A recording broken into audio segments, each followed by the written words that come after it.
Bonjour et bienvenue à Vie de foi. Cette semaine, nous commençons une nouvelle série. Nous allons parler de l'amour de Dieu et nous avons comme invité le pasteur Samuel Kamanga qui nous vient de Boston aux États-Unis. Bonjour, pasteur Samuel. Bonjour Joël, bonjour. Merci pour l'invitation. Ça me fait plaisir. C'est la première fois c'est la première fois sur le plateau de Vie de foi. Et puis, vous avez à cœur de nous parler, en fait, aujourd'hui, de la cible du diable. Et Dieu nous appelle à discerner, en fait, que le diable est contre nous. Oui. Ça, on sait déjà. Oui. Le diable est contre nous. Oui. Dieu est pour nous, heureusement. Gloire à Dieu. Gloire à Dieu, oui. Et on va voir, en fait, comment on peut discerner pour éviter, en fait, que le diable prenne du territoire dans notre vie pour qu'on puisse progresser dans les voies de Dieu. Mais juste avant de plonger dans notre sujet, j'aimerais vous inviter à nous présenter un peu votre ministère. Oui. Donc, vous êtes pasteur à Boston. Je suis pasteur à Boston et l'église s'appelle Sava Church. Bon, en fait, on a essayé de raccourcir ces centres d'adoration vie abondante, mais on a enlevé. Donc, Sava Church. Oui. À Boston, nous avons un ministère anglophone et francophone. Et vraiment, nous bénissons le Seigneur, nous nous concentrons. Notre message, vraiment, c'est d'équiper le corps de Christ à vraiment grandir dans l'amour pour Dieu. C'est vraiment ça. C'est merveilleux. Oui. Et pourquoi Boston? Parce que vous parlez le français, donc...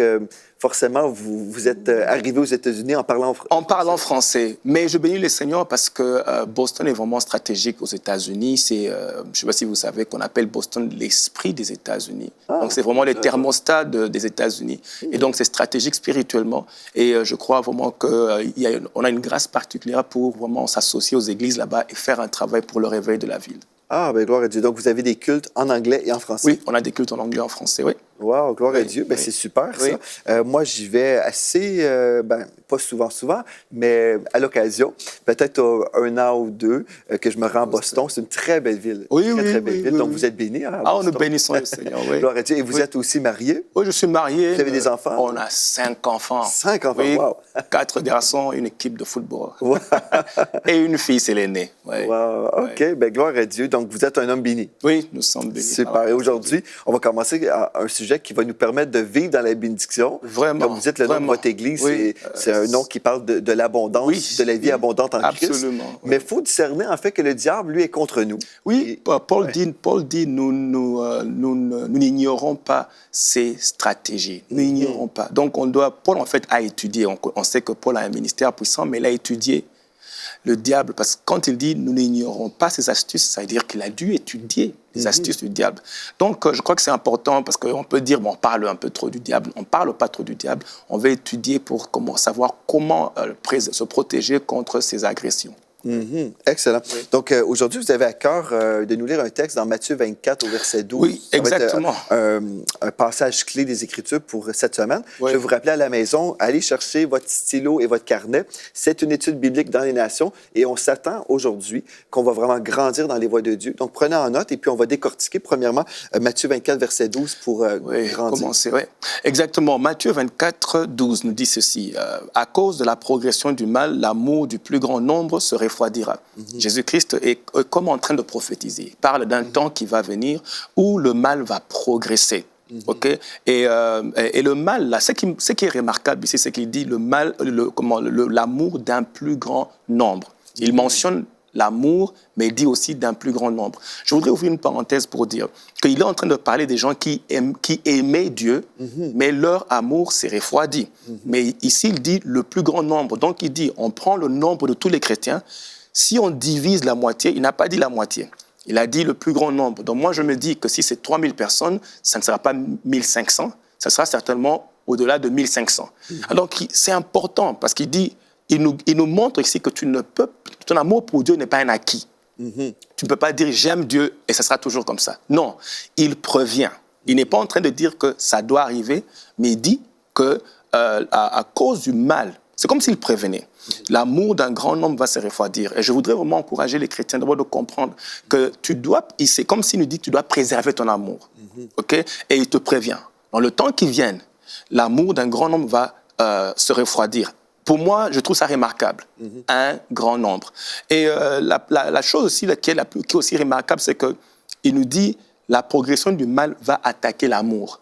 Comme pour dire, c'est ce que le diable va cibler. Le diable ciblera l'amour des chrétiens. Donc, c'est comme ton amour devient une cible. Et pourquoi l'amour est une cible? Je crois que c'est la question qu'on doit se poser. Pourquoi le diable cherche à agresser l'amour des chrétiens? Pourquoi c'est important de préserver son amour? Il n'a pas dit que le diable va voler tes biens. Il n'a pas dit que le diable va agresser, peut-être chercher à prendre ta maison. Non. C'est tellement important parce que, vous savez, il y a plusieurs personnes qui vont étudier plusieurs thèmes dans la parole de Dieu. Puis c'est bien, hein, on découvre les lois spirituelles de Dieu. Mais dans Galates 5:6, nous lisons « La foi est agissante ou opérante par l'amour ». Donc, je peux apprendre des choses sur la foi, mais si je suis en déficit au niveau de l'amour, ma foi ne fonctionnera pas. Non. Donc, c'est hyper important. Et comme j'ai fait une série de fois récemment, justement, sur la marche dans l'amour, je partageais à nos amis à la maison que ma femme et moi, on écoutait souvent des prédications de certains hommes et femmes de Dieu qu'on apprécie beaucoup. Et au début de notre vie chrétienne, on a dit, c'est spécial parce que ces hommes et femmes de Dieu reviennent toujours sur l'enseignement de l'amour, la marche de l'amour. Pourquoi les gens reviennent toujours constamment en prêchant sur la marche de l'amour? Bien, nous savons que Dieu est amour, mais aussi c'est que notre foi, elle est agissante ou opérante par l'amour. Donc, le diable, comme vous dites, il va cibler notre amour pour qu'elle diminue, pour que notre foi ne fonctionne pas. En fait, l'amour, c'est le fondement. La Bible nous dit que l'amour, c'est le premier commandement et le plus grand. Tu aimeras l'Éternel ton Dieu de tout ton cœur, de toute ton âme, de toute ta pensée. Le premier commandement est dit le plus grand. Ça veut dire que c'est le commandement qui est fondamental. Et puis, c'est le commandement qui est le plus grand. C'est-à-dire que c'est le commandement qui a le plus grand impact sur le cœur de Dieu. Et donc, le diable sait que même pour travailler avec Dieu, tu as besoin de cet amour-là. Et donc, il n'a pas besoin de t'empêcher nécessairement de servir Dieu. Lui, il va attaquer l'amour. Et il sait que s'il peut attaquer ton amour, même ta marche avec Dieu devient handicapée. Donc, l'amour est vraiment stratégique. Et le deuxième point, l'amour, c'est le point que Dieu recherche, l'amour, c'est le fruit que Dieu recherche en nous. C'est un fruit qu'il recherche. Qu'est-ce que ça veut dire? Ça veut dire que tout ce que Dieu fait dans notre vie, il veut finalement venir récolter l'amour. C'est ce qu'il veut voir, c'est ce qu'il veut récolter. Vous savez que Jésus-Christ, après sa mort, résurrection, il revient, il pose une question qu'il n'a jamais posée aux gens. C'est quoi la question? La question, c'est « Pierre, m'aimes-tu » C'est comme si tout ce qu'il a fait, il voulait revenir. J'ai dit, bon, ok, maintenant, j'ai guéri, j'ai sauvé, j'ai pardonné, je suis mort. La démonstration ultime d'amour. Maintenant, quand je reviens, je voudrais s'aimer. L'amour, parce que ce que j'ai fait, c'est pour... J'ai sémé l'amour, je voudrais récolter l'amour. Donc, il pose une question après la résurrection qu'il n'avait jamais posée avant. Pierre, est-ce que tu m'aimes? Donc, en fait, Dieu veut venir récolter l'amour. Et le diable sait que tout ce que Dieu est en train de faire dans ta vie, c'est pour faire grandir ton amour, que tu finisses par l'aimer. Donc, si le diable peut attaquer ça, ton amour ne va pas grandir. Et donc, ce que Dieu recherche, il ne pourra pas le récolter. Dieu est allé, Jésus-Christ est allé au figuier et il a trouvé... Au figuier, il trouve il n'y a pas de fruit. Jésus cherche un fruit. Mais il n'est pas nécessairement en train de chercher un fruit. Vous savez que tout ce que Jésus-Christ faisait était, c'était des principes. Il faisait des choses dans le naturel pour expliquer des principes spirituels.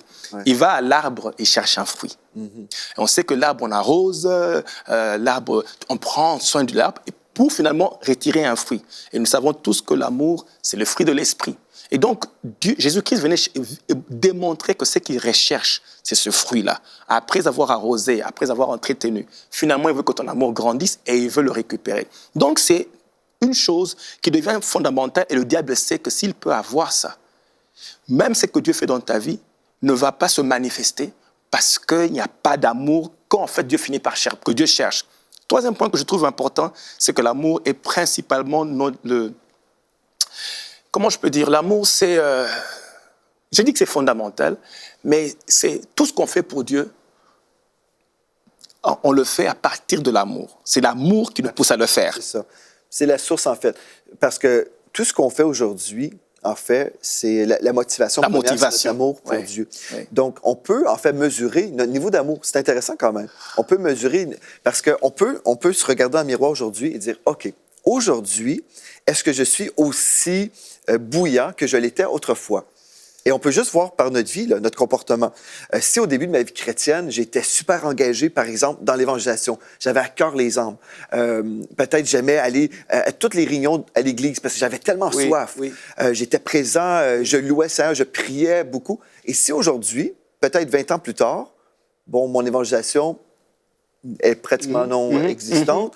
L'église, bon, je manque des cultes de temps en temps, ou peut-être j'ai cessé d'aller à l'église carrément. Il y a des gens qui disent, en fait, j'aime Dieu, et pourtant, ils ne vont même plus à l'église. Pour moi, c'est un non-sens, parce que c'est comme... non, pour moi, c'est un non-sens. Si nous aimons Dieu, bien, nous allons à l'église par amour pour lui, et aussi par crainte de son nom. Parce que Dieu nous dit, ne négligez pas vos assemblées, comme c'est la coutume de certains d'entre vous. Donc, si j'aime Dieu, je vais continuer dans les choses que je faisais au début. Oui, et même plus. Et plus, parce que cet amour va grandir. Va grandir, oui. C'est un peu... mais tu sais, on doit d'abord insister sur le fait que l'amour est le fondement. Tu démarres là-bas. Ça démarre là-bas. Et tout le temps, faire attention à se rassurer que c'est par amour que je fais ces choses. Vous voyez? Parce que Jésus-Christ pose la question à Pierre. Il dit, Pierre, m'aimes-tu? Pierre dit, oui. Et puis il dit à Pierre, paie mes brebis. Ça veut dire, aime-moi, et à cause de l'amour, tu peux paître mes brebis. C'est dangereux d'essayer de paître les brebis. Et puis Pierre, tu ne m'aimes pas. Parce que, vous voyez dans 1 Corinthiens, je crois, 13, Paul dit, tu peux avoir la prophétie, tu peux avoir, connaître les mystères, et puis il dit, tu peux avoir la foi de déplacer les montagnes. Il dit, mais si tu n'as pas l'amour, ça veut dire qu'on peut travailler et ne pas avoir l'amour. Et c'est pour ça que je dis que le diable regarde ça. Il dit, s'il peut enlever l'amour, tu peux toujours faire, mais il se dit, ça sera corrompu. Donc, ça devient une cible, vraiment. Il cible cet amour-là. En fait, on tombe dans la religion à ce moment-là. Hein. Et souvent, on a prêché le salut, on a dit aux gens, l'invitation qu'on vous fait, ce n'est pas l'invitation à entrer ou adhérer à une église, un mouvement, une religion. On veut vous inviter à entrer dans une relation vivante avec Jésus-Christ. C'est souvent ça qu'on a dit. Et c'est vrai, on est vraiment honnête au début. Mais après, comme vous dites, si notre amour diminue pour Dieu, on peut continuer à être occupé dans l'œuvre de Dieu. On peut servir Dieu, mais ne pas vraiment être motivé par cet amour pour lui. On peut même le faire par amour pour nous-mêmes. Des fois, il y a des gens qui vont trouver leur valeur dans leur ministère. Certains vont dire, bon, moi, je chante à l'église, et puis si on m'enlève le micro, c'est comme si on m'enlève la vie. Il peut même quitter l'église à cause de ça. Absolument. Donc, parce que l'amour... Donc, on tombe en fait dans de la religion. C'est une pratique extérieure d'une chose qu'on avait au début. Mais il faut vraiment s'arrêter parce que, comme vous avez dit dans le premier point, dans Matthieu 24, 12, à cause de la progression du mal, on parle en fait dans les temps de la fin, il va y avoir un refroidissement. Et si c'est un fait, c'est dans la parole, ça va se produire, est-ce que c'est en train de m'arriver? Donc, je peux m'arrêter, me regarder dans le miroir et dire, est-ce que ma vie aujourd'hui est aussi enflammée comme au début? Et si ce n'est pas le cas, bien, au lieu d'aller dans une bonne direction, je m'en vais dans une mauvaise direction. Et aujourd'hui, je peux prendre la décision que je vais faire des changements. Tu dois faire des changements et surtout être honnête. Envers nous-mêmes. Hein? Oui, tu dois être honnête. Tu dois te dire, en fait, ce n'est pas la routine, comme tu as dit, la routine de servir, je suis à l'église tous les dimanches, tout ça. Là. Ça, c'est une routine, comme tu l'as dit, ça peut être une religion. Ça peut devenir une religion. Donc, par routine, par habitude, je me lève le matin, je me lave. Est-ce que c'est le cas? Ou bien tu le fais parce que tu es vraiment amoureux de Dieu. Et l'amour crée une passion. Tu ne vas pas seulement à l'église. Il y a un zèle. Oh là là, tu arrives avant l'heure. Tu demandes qu'est-ce qu'il y a à faire ici. Il y a un zèle de vraiment... Zèle pour sa maison et pour la maison de Dieu, oui. Et sans ça, vraiment, il y aura corruption. Tu vas faire les choses, mais tu ne vas pas communiquer la vie dans ce que tu es en train de faire. Et donc, je me dis, c'est ce que le diable cible. Et les chrétiens on doit être conscients que, comme tu l'as dit tout à l'heure, tu as dit, moi, je crois que l'amour peut être mesuré. Tu vois, parce que Jésus-Christ regarde la femme pécheresse et dit, elle a beaucoup aimé. Il a utilisé le mot beaucoup aimé. Mais comment est-ce qu'il a vu ça? Il a vu ça par les choses qu'elle faisait, comment elle faisait, la sincérité. Ça venait d'un amour. Ce n'était pas juste servir dans des paroles. Par contre, Simon le lépreux, qui, lui, avait invité Jésus, était assis à l'église. c'est-à-dire qu'il n'y a rien qui le motive à faire quelque chose. Il n'y a pas un feu. Il est là, il observe Jésus et puis il critique parce qu'il disait, bon, est-ce qu'il est vraiment prophète, s'il était prophète toute cette attitude-là. Et pourtant, tu es à l'église. Mais cette attitude ne vient pas de ce zèle-là. Et c'est pour ça que je dis qu'il y a des signes qui peuvent montrer qu'il y a un refroidissement bien que tu es à l'église. Et le diable veut ça. J'ai à cœur de dire aussi une chose concernant cette cible du diable. Quand le diable attaque notre amour, je crois, bien, le diable est rusé. Il est intelligent quand même. Rusé, oui. Et puis, s'il sait qu'on va continuer à aimer Dieu, ou dans le sens qu'on veut demeurer dans les voies de Dieu, il peut essayer de diminuer ou attaquer notre amour par des distractions. Par exemple, il y a plusieurs chrétiens qui font ça. Ils sont plutôt, au lieu d'être dans une recherche de vivre la présence de Dieu et entretenir une relation avec Dieu, ils tombent dans un piège qui est une étude théologique, par exemple, mais pas avec le Saint-Esprit. Parce que Dieu veut nous accorder vraiment sa connaissance révélée par le Saint-Esprit. Donc, si j'étudie la parole de Dieu, c'est avec le Saint-Esprit qui est là, dans ma communion avec lui. Mais il peut, en fait, nous distraire par des discussions vaines. On tombe dans toutes sortes d'argumentations sur des points de doctrine. Et là, on rentre dans des querelles aussi. Et pourtant, on va à l'Église. Pourtant, on étudie la parole, mais ce n'est pas fait avec le Saint-Esprit ou dans le cœur de Dieu. Je crois qu'il y a plusieurs personnes, des chrétiens, qui sont tombés dans ce piège-là. Et le diable, s'il peut nous rendre religieux, en fait, nous amener dans des querelles, dans des courants, en fait, qui ne sont pas selon le cœur de Dieu. Si on va un peu sur les réseaux sociaux, j'ai lancé la semaine passée un défi dans la francophonie que je vais répéter aujourd'hui. Si vous passez 1 minute sur Facebook, Instagram, ce que vous voulez, bien, si vous êtes honnête devant Dieu, je veux vous lancer ce défi. Et encore une fois, je trouve ça bien de le répéter encore. Je crois que si vous avez manqué la série de la semaine passée, bien, gloire à Dieu, vous pouvez aujourd'hui l'entendre pour la première fois. Mais si vous passez 1 minute sur les réseaux sociaux, je veux vous engager, vous inviter à vous engager à passer autant de temps dans la parole de Dieu, autant de temps dans votre consécration. Vous passez 1 heure sur Facebook, passez 1 heure dans la parole et dans la prière et dans l'étude de la parole de Dieu. Je crois, dans le corps de Christ, on va vivre une révolution si on peut au moins arriver à investir autant de temps dans les choses de Dieu. Parce que les chrétiens sont distraits dans des querelles ou distraits par juste des choses mondaines. Et si on le sait là, que vraiment dans les temps de la fin, vraiment, il va y avoir une progression du mal. Il va y avoir des influences là, contre nous. Bien, on doit être alerte et dire, non, moi, je veux fermer mon téléphone, je vais ouvrir ma Bible. Donc, tu vas te concentrer sur la parole. Et je pense que tout ça, c'est... Parce que, comme tu le dis, quand l'amour de Dieu est là, tu veux savoir ce qu'il dit. Tu ne lis pas pour trouver des arguments, tu ne lis pas la parole de Dieu pour trouver des principes ou bien un raisonnement qui va t'aider à remporter des arguments. Mais par contre, c'est l'amour qui te pousse à connaître. Vous voyez? Et comme tu dis, donc, le diable peut dévier ça, peut t'amener sur un territoire où tu continues à faire des choses pour Dieu, mais tu n'as plus le cœur pour Dieu. C'est ça. Et donc, il y a un déconnecte, tu es déconnecté. Finalement, tu le fais pour toi. Exactement. Vous voyez? Et je lisais un passage ici dans Job. Vous voyez l'histoire de Job? Quand Job, du moins Satan, va devant Dieu. Ça, c'est intéressant. Il dit à Dieu ceci.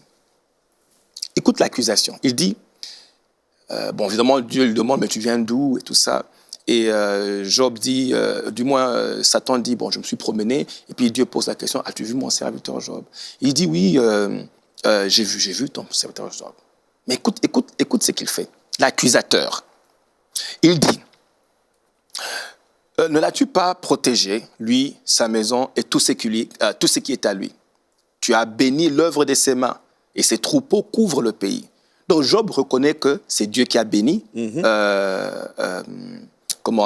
Qui a béni. Enfin, Satan reconnaît que c'est Dieu qui a béni Job. Satan reconnaît ça. Donc il dit, ouais, la maison, tout ça, c'est toi qui lui as donné. Et gloire à Dieu. Donc Dieu nous bénit avec ces choses-là. Mais regarde le point. Il dit, mais étends ta main, touche à tout ce qui lui appartient, et je suis sûr qu'il te maudira. C'était quoi l'accusation de Job, de Satan? Satan n'est pas en train d'accuser Job d'avoir beaucoup de biens. Non, Satan est plutôt en train de dire que Job aime Dieu à cause des biens. Et si Dieu prenait les biens de Job, il va haïr Dieu. Donc il se dit, son amour, c'est parce que c'est et avec intérêt, exactement. Donc il dit, Dieu, laisse-moi un peu toucher ces choses-là. Voyons s'il va continuer à te bénir. Maintenant, je me pose, vous voyez la question, le point ici, c'est que Satan était en train de cibler l'amour de Job. Il dit, si on prend ça, cet homme va maudire Dieu. C'était ça l'argument. Alors, quand Satan attaquait les biens de Job, maison, enfants, tout ça, ce n'était pas parce que lui, Satan, voulait voler ces choses-là. Satan n'a rien à voir avec ta maison. Ta maison, ta voiture, ta santé ne l'intéresse pas. Mais quand il attaque ces choses, c'est que, comment je peux dire, il veut atteindre ton amour. Il veut que tu arrives au point où tu vas maudire Dieu. C'est ça. Puis une chose intéressante aussi dans le livre de Job, j'ai fait une série en fait qui s'appelle sur EMC TV, Job, l'homme doublement béni. C'est une série que je veux vous encourager. Si vous avez des questions concernant la souffrance dans la vie du chrétien, Job, l'homme doublement béni, c'est une série qui peut vous aider. Mais si on revient à Job chapitre 1 au verset 8, l'Éternel dit à Satan, « As-tu remarqué mon serviteur Job? Il n'y a personne comme lui sur la terre. C'est un homme intègre et droit, craignant Dieu et se détournant du mal. » Et ici, on voit aussi que Satan, là, en fait, il voulait attaquer même l'intégrité de Dieu. Parce que si c'était vrai, là, si c'était vrai que Job aimait seulement par intérêt, bien Dieu est un menteur. Parce qu'il disait que Job ici, c'est un homme intègre. Mais on n'est pas dans l'intégrité si on aime par intérêt. Donc, Satan attaquait Job, il attaquait même la réputation de Dieu, qui disait la vérité. Mais ce qui est merveilleux, c'est que Job n'a jamais maudit Dieu. Et puis Dieu a été prouvé comme étant véritable. Donc, c'est une chose. Des fois, on ne connaît pas les stratégies du diable. On ne sait pas pourquoi le diable fait telle ou telle chose. Mais c'est une créature terrible. Le diable est méchant. Il vient nous voler, nous égorger, nous détruire. Mais heureusement, Jésus est venu pour nous donner la vie et la vie. Nous rendons gloire à Dieu pour ça. Donc, ça, c'est tellement important pour nous de voir que Dieu, des fois, on ne comprend pas tout ce qui se produit. Mais tant et aussi longtemps qu'on demeure dans son amour, il est notre refuge.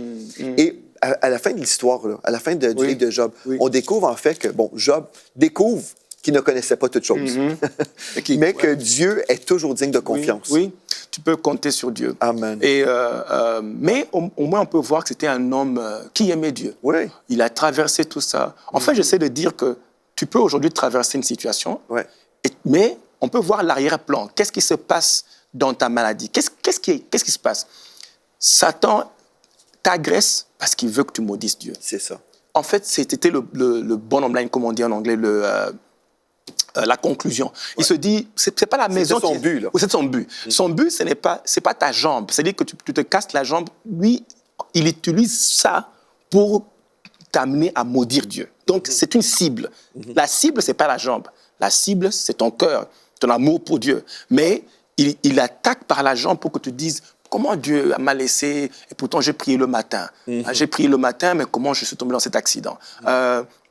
J'ai prié le matin pour mes enfants, et pourquoi telle chose est arrivée? Et comme Job, tu connais son histoire, Job sacrifiait pour ses enfants. Il se dit, s'ils ont péché ou quoi devant Dieu, donc Job était un intercesseur pour ses enfants. Mais regarde ce qui est arrivé. Les enfants sont morts. Donc, quel est le réflexe? Dieu, je te sers, et puis mes enfants meurent. Mais non. Ça. Et puis, il y a des questions aussi dans la vie du croyant. Mais même quand on pense, quand Dieu a demandé à Satan, « As-tu vu mon serviteur Job? » Je suis certain que Dieu savait que Satan avait vu son serviteur. Dieu connaît toutes choses, n'est-ce pas? Donc, as-tu vu mon serviteur Job? En fait, le Seigneur est en train de dire, j'ai vu là, que tu as remarqué que mon homme était béni. Et puis, mais qu'est-ce que tu fais? Là, tu rôdes autour de lui. En fait, Satan cherchait, il voulait trouver une faille dans sa vie. Et dans Job 3, verset 25, nous voyons en fait que Dieu a dit, que Job a dit en fait, ce que je crains, ce qui m'arrive, ce que je redoute, c'est ce qui m'atteint. Et comme vous avez mentionné, Job faisait des sacrifices pour ses enfants, motivé, pas par l'amour, mais par la crainte, qui ouvre une porte spirituelle où l'ennemi peut venir nous attaquer. Donc, il y a des choses, des fois, on ne comprend pas. Des fois, nous sommes dans une tempête et on ne comprend pas pourquoi, mais on n'a pas besoin de comprendre toutes choses pour demeurer fidèle à Dieu. On peut dire, Seigneur, en ce moment, je ne comprends pas. Et peut-être plus tard, Dieu, tu vas m'expliquer ce que je ne comprends pas aujourd'hui, mais je ne maudirai jamais mon Dieu. Peu importe la tempête, mon Dieu est fidèle. Et c'est ça qu'on doit dire. On doit garder notre confession. Dieu est bon. Toujours. Il est toujours bon. Et quand on demeure comme ça, je sais qu'il y a un piège de l'ennemi aussi. Le piège, c'est mais pourquoi Dieu permet? Pourquoi? Et je peux vous dire, votre victoire n'est pas dans le pourquoi. Si vous dites, mais pourquoi, Seigneur? Votre victoire n'est pas là. Non. Et ressentez, il n'y a pas de foi dans la question. Non. Pourquoi, Seigneur? Oui. Dites, vous êtes dans une épreuve, en ce moment, l'ennemi vient vous attaquer. Louez Dieu pour la provision, pour la délivrance. Oui. Si vous êtes malade dans votre corps, Oui. dites, merci Seigneur Dieu, parce que par tes meurtrissures, j'ai été guéri il y a 2000 ans. Vous êtes dans le manque aujourd'hui, vous pouvez déclarer, mon Dieu pourvoit tous mes besoins selon sa richesse, avec gloire en Jésus-Christ. Le diable veut le diable veut utiliser notre bouche pour qu'on se maudisse soi-même. Oui.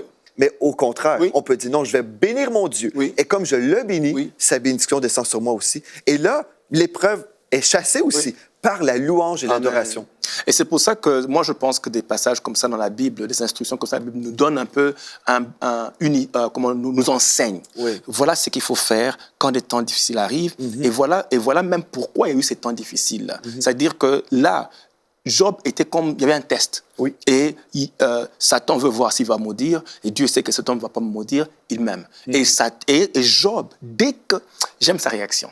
Dès qu'on lui dit, sors, c'est comme s'il s'est même pas donné le temps de réfléchir.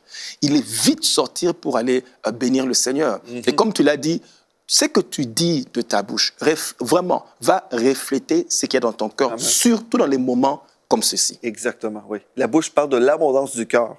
Donc, c'est quand ça va bien qu'on devrait déposer la parole de Dieu, parce que quand les vents vont venir, quand la pression va venir, qu'est-ce qui va sortir? Est-ce que c'est des paroles de malédiction ou des paroles de bénédiction? Oh là là. Ça, c'est important. Oh là là. Oh là là. C'est très important. Oui.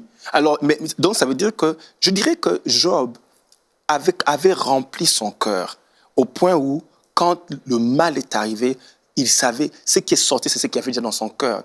C'est un homme qui, et comme tu le dis, Dieu disait ce qu'il connaissait de Job, un homme fidèle. Et Dieu le savait. C'est ça. Et moi, je pense que ce qu'il a préservé, ce n'est pas nécessairement une stratégie de combat spirituel, connaître beaucoup de choses dans le combat, mais l'homme aimait Dieu, point trait. Il peut avoir commis des erreurs ici par là, mais dans son cœur, il était sincère. Amen. Point trait. Quand c'est arrivé, il n'avait qu'un réflexe. Je ne peux pas maudire Dieu. Je ne peux pas. Et donc, il avait une connaissance de Dieu qui l'a amené à un point où il ne peut pas.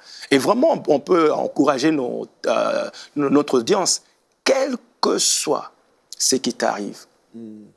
Pour commencer, Dieu n'est pas dedans. Ce n'est pas Dieu qui crée ce malheur. On voit ici que Satan est à l'origine de tous nos malheurs. Amen. Ah oui, oui. Ah oui. Satan est à l'origine. Quand Dieu a créé l'homme, tout ce que Dieu a créé était bon. Et il a dit, il est bon, c'est bon, c'est bon. Et donc, qui que tu sois, où que tu sois, écoute cette parole et ne change jamais de confession parce que Dieu ne ment pas. Son amour pour toi est éternel. Il ne t'abandonnera pas, il ne te délaissera pas. Et Dieu est avec toi, même dans cette situation. Comme David l'a dit, même dans la vallée de l'homme de la mort, je ne crains aucun mal parce qu'il est avec moi. Amen, amen. Mais merci beaucoup, Pasteur Samuel. Oui. On va poursuivre demain dans cette étude biblique. Je suis certain que nous allons tous être bénis. Donc, merci à vous également d'avoir été là. Si vous avez un témoignage aujourd'hui, écrivez-moi à videfoi@emcitv.com. Donc, videfoi@emcitv.com. Et dites-moi comment le Seigneur vous a touché aujourd'hui. Et vraiment, louez le Seigneur avec nous. Gloire à Dieu pour sa bonté. Malgré les épreuves, Jésus est victorieux. Amen. Donc, d'ici à demain, soyez richement bénis.